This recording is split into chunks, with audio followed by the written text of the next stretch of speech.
Uma das coisas mais comuns que nós espíritas temos feito nos últimos tempos é o culto à personalidade.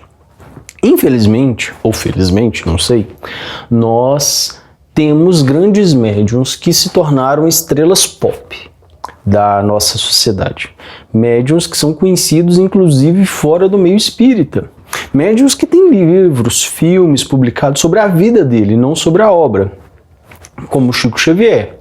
Chico Xavier tem livro, tem filme, tem toda a história dele contada, e Chico Xavier é conhecido inclusive pelos evangélicos, pelos católicos, todo mundo sabe quem é Chico Xavier, muito pela importância que ele teve na nossa sociedade. Divaldo Franco também é uma outra celebridade médium que nós temos aqui no nosso país. E as pessoas acabam cultuando essas personalidades, o que em certa medida é até compreensível. Divaldo Franco, Chico Xavier têm mediunidades extraordinárias, capacidades mediúnicas que superam de longe a capacidade normal de uma pessoa, que eu, você, que todos nós temos. Enfim, eles têm trocas fluídicas, eles conseguem ver, eles têm evidência, eles fazem psicografia, fazem psicofonia, enfim, são médiuns completos com mediunidades extremamente afloradas, que fazem belos trabalhos na seara do bem.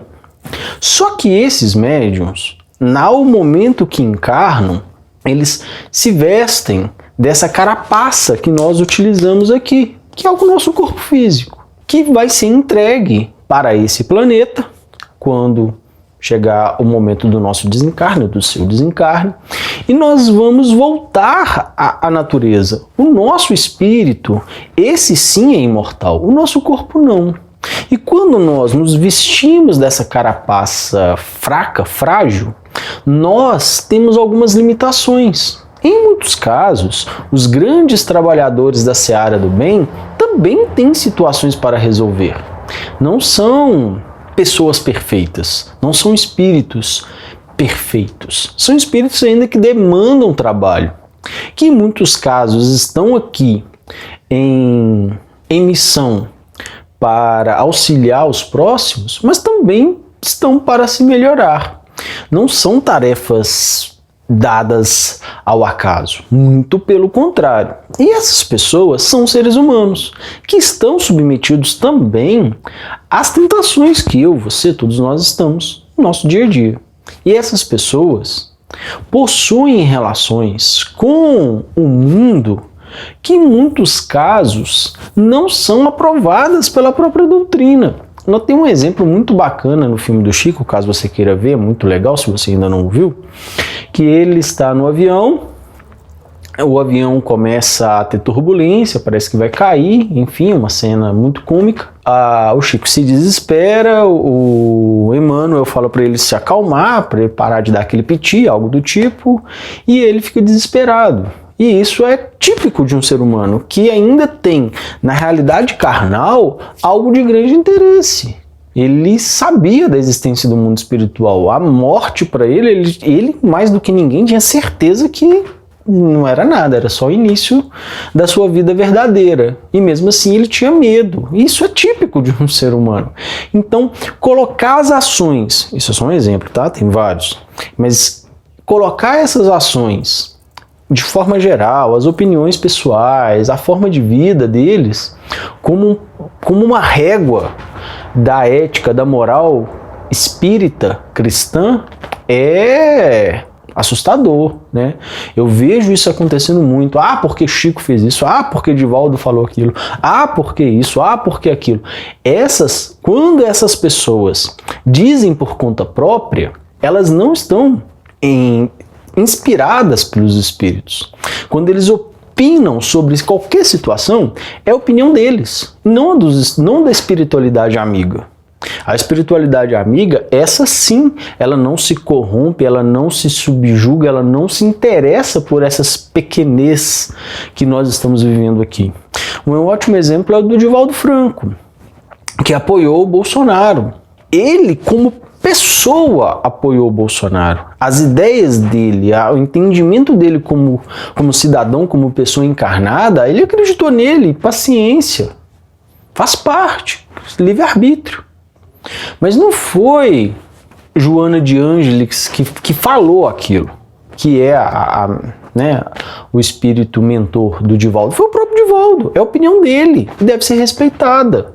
Mas isso não faz que o Divaldo represente a moral cristã, espírita cristã, de toda a sociedade espírita brasileira.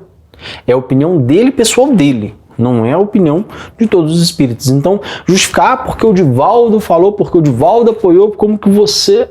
Tudo bem, é a opinião dele, como pessoa.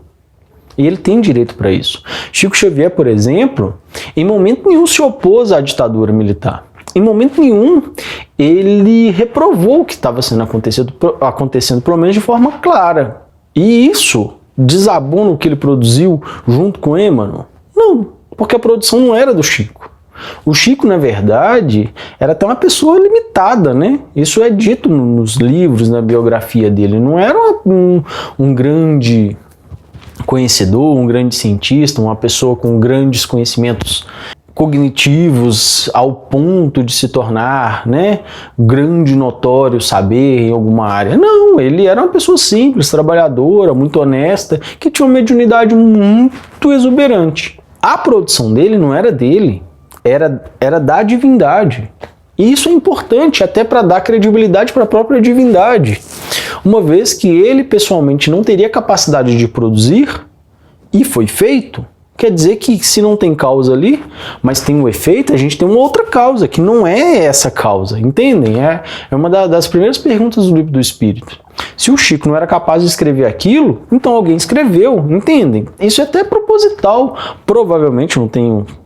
né, aqui é a especulação, mas provavelmente, em muitos casos, é uma necessidade que o médium não tenha tanto conhecimento, né, para que aqueles conhecimentos não sejam atribuídos a ele, a pessoa do médium, mas sim à própria espiritualidade. Então, meu caso aqui é dizer a você, meu irmão, que tome cuidado com o culto à personalidade. Nós espíritas não temos símbolos, dogmas, nós não temos leis, nós não temos ritos, e muito menos santos.